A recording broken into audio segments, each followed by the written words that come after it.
Tony Khan, yes. So we throw to the announcement, the big announcement backstage. This is like the top of the hour. Nigel McGuinness is with Tony Khan, and Tony Khan starts talking about All In and what a big show it was and all the tickets they sold for their debut in London, their debut in Europe, and then transitions that it is the start of the Christmas season on November the 1st. And whether you are getting your Christmas tree soon or like my family have had the Christmas tree up since July, tickets are on sale for All In on December the 1st, but you can sign up at Ticketmaster for a pre-sale on November 27th. The end. Yeah. On the scale, there will be tickets for this event next. Listen, this is a big show. I actually think it's very smart to put tickets on sale before Christmas and make while you're still kind of have that buzz of the first All In that. While people have money to spend before they exhaust their budgets for the Christmas season. I think it's a very smart thing to do. Mm-hmm. I think this is beyond like The Boy Who Cried Wolf when it comes to like wanting to use this as a hook.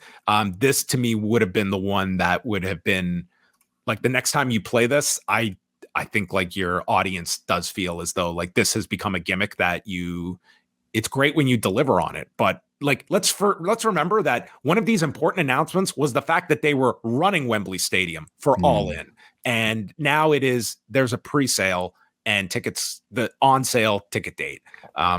So yeah, I just felt this one was one where I mean this just really felt like a reach to just grab a number, and I would always subscribe to the idea of under promise, over deliver. And this was the opposite. Yeah. Didn't they have a recent big announcement that was also that they didn't make such a big deal over? Like the gift? No, not the Ric Flair gift, but the donation. But you're right, though. They just did this last week with Tony Khan's gift. Like it's the same idea. I do feel like they kind of delivered on that, though. Last week it did. But let's compare. And what was the follow up this week with Ric Flair? Well, he'll be around. I mean, he's not going to be there every week. He'll be following Sting to the most important occasions, I think. Wow. Okay.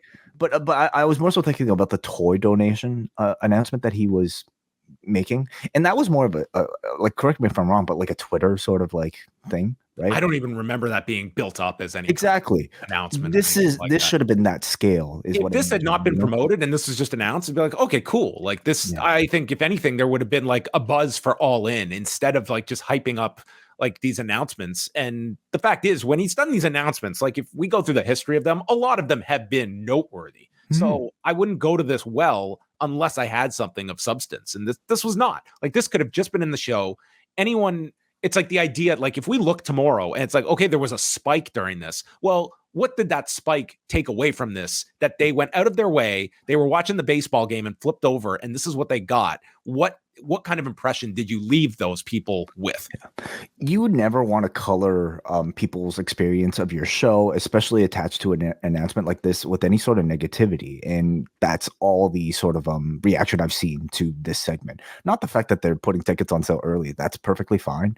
But the idea that they made such a bigger deal out of this for what is essentially just a localized, I guess, common occurrence anyway, that really doesn't affect most of the world that's watching. He built this as like an international ramifications or some bullshit like that. This was completely unnecessary. And along with the joke about the Christmas tree, Tony, like he's so awkward.